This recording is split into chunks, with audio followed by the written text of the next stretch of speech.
Alright everyone, welcome back to the Game Vault. As always, I'm Cat Beefy, and we're going to talk about a couple games that I predicted would start off pretty poorly when they were released, and it looks like I was right. So let's cue up the music and we'll get to gloating.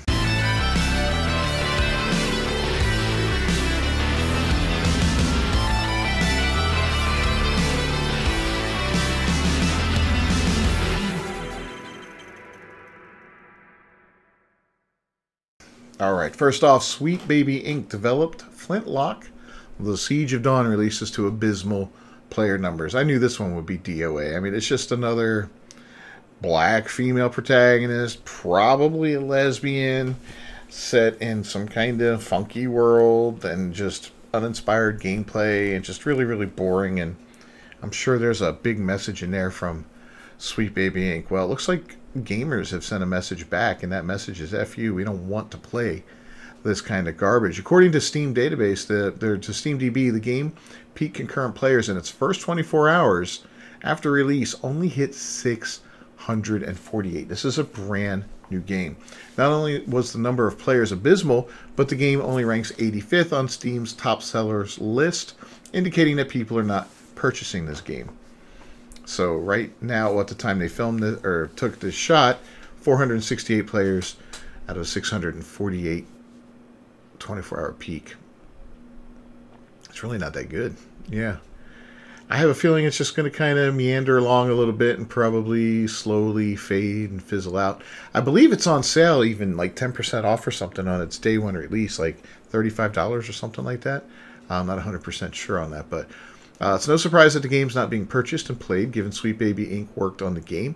The game was added to the Sweet Baby Inc. Detected Steam Curator list, which is the second largest curator on Steam, and has over 415,000 people. Wow. The curator acts as a boycott list for gamers so they can avoid all games that Sweet Baby Inc.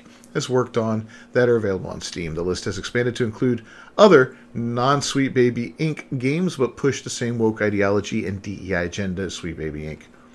How much more do these guys have to see? I mean, we're going to be watching this. This is going to happen time and time again over the next couple years as more and more garbage is released. We'll talk about Concord in a minute. I guarantee you Assassin's Creed Shadows is not going to perform the way they think it is. And it's just going to be more and more Dragon Age, Veilguard. Oh, that's going to just be an abysmal toilet flusher right there. Flintlock, The Siege of Dawn, was worked on by Sweet Baby Inc. and its CEO, Kim Belair. This was confirmed by former A44 COO Andrea Tops-Harjo in an interview with Edge Magazine. The outlet reported for Flintlock, it was Tops-Harjo who brought on Kim Belair, the Montreal-based narrative director who has advocated for better representation in stories as a means of bringing new and exciting ideas to games. Harjo explained she took the wonderful base layer Derek had, the world, and just elevated it. I don't think elevated is the proper term to use here, but that's just me. She added, you know the difference when there's a person who's reflecting at you and it's true, there's a certain truth that resonates that can't be faked. I know some people won't notice, but the people who are attuned to that, they'll get it immediately. The interview also details the game's narrative is full of woke ideological propaganda. Harjo noted, the gods are almost a symbol of, those gods are almost a symbol of colonialism. They're people who have taken over your agency. What do you do when you wrestle with that structure to find and gain your own identity? It's still a game, it's still gods and guns, but when you look at it from that lens, there's another layer on top of that. From Nor being a woman of color, it makes the character and dynamic even more an echo of reality. It's just bad.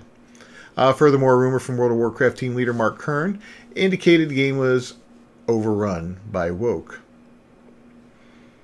Wow. 44 games. He used to work there, Flint. Yeah, then it was ruined. He continues, before I go further, please note this is a rumor from a source that seems very knowledgeable about the studio's inner workings. Take that as it is. He added, did you know the protagonist of Flintlock used to be white? When COO, casting director, Andrea Tops-Harjo joined the studio, her first actions were to change the character, to hire Sweet Baby Inc. and to change the character to a person of color. This marked the beginnings of the problem with the game and the studio. Well, I don't know why. We just can't make good games. So I'll link to this story and the other one there. We just keep going on and talking about some of the same stuff that we've talked about before on here. Just to suffice it to say, the game started off out of the gate as a pretty crappy launch. And I hope that this game fails miserably, and I hope that studio is shut down. I honestly do. As much as I hate seeing all these studios shut down and all that, I'm at a point now that this culture war has just gone on and on and on. I hope they get shut down. I hope they all end up out of work. And I hope they hate the reason behind it. And I hope that when they do find new work or form their own studios or whatever, they remember what caused them to fail and they reject that philosophy moving forward and they never go down that route again. But let's talk about Concord now. Look at these characters. They're so awful. What is this piece of shit? I mean, honestly, what is this piece of shit? Look at this person. Firewalk Studios open beta for Concord went live on July 18th, and the game failed to top 2,500 concurrent players on its first day. This is a... What is this? Daw. He, him. The official X account for Concord announced that the open beta was live at 4 p.m. on July 18th. According to SteamDB, the game's peak concurrent players capped at 2388 about 2 hours after the open beta went live at 6:10 p.m. And then the users at the time they took this shot was 1,133. So yeah, it jumped up and then just immediately dropped, and we had a little boost here. So it means a lot of people hopped on, hey, let's try this out and see what's up. And then, you know, kind of we're like, yeah, it's not that good. For comparison, the game's early access beta that ran through last weekend hit a peak concurrent player count of 1,124. That means the game's player count just barely doubled between the much more restrictive early access and the open beta. I would expect that to go up a lot. I think people were given the keys if they had pre-ordered the game. And if you pre-order a game and you get the opportunity to play a little bit before it's open, 9 times out of 10 as a gamer, you're dorking out and you're playing it. I'm sorry, I did. You know, I did it with Diablo.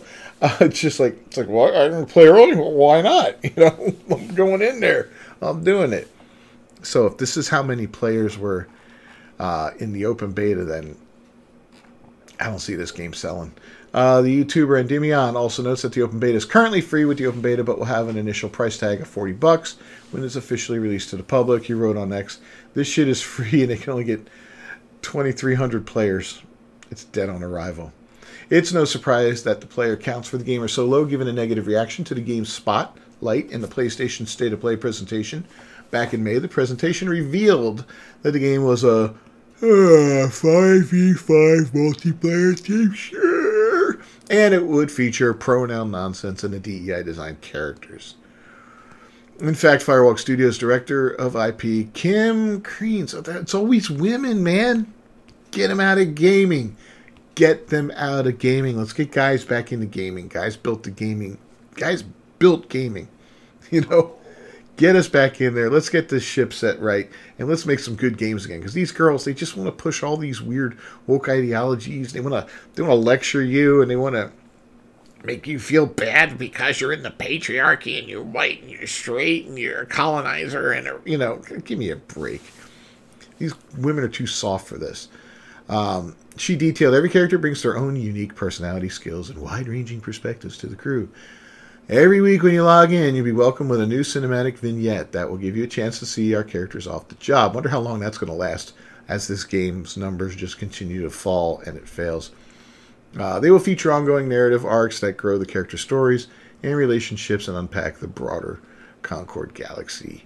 Numerous players took issue with the character designs. Brazilian gamer Cabrutus Rambo, who created the Sweet Baby Inc. Detected list, reacted to the listed pronouns.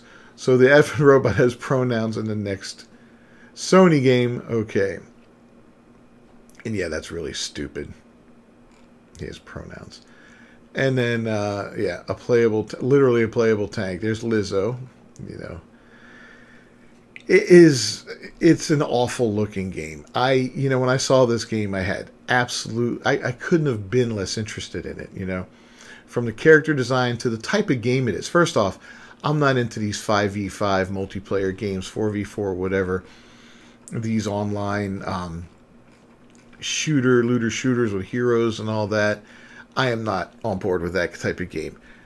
I could be tempted to maybe try one if it looked awesome and all that, but to me it just sounds like repetitive crap that's just going to get annoying after a long time.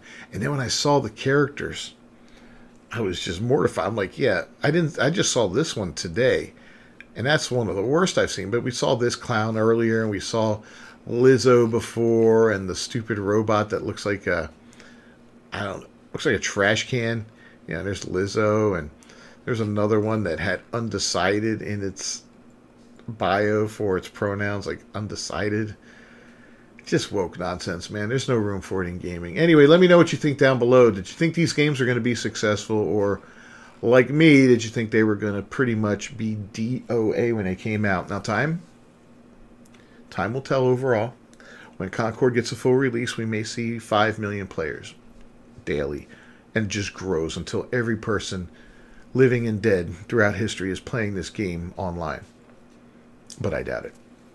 And as far as Flintlock goes, Flintlock just looks like another crappy, what was it called? Forspoken, you know? Just another crap game that just looks like it's, meh, okay.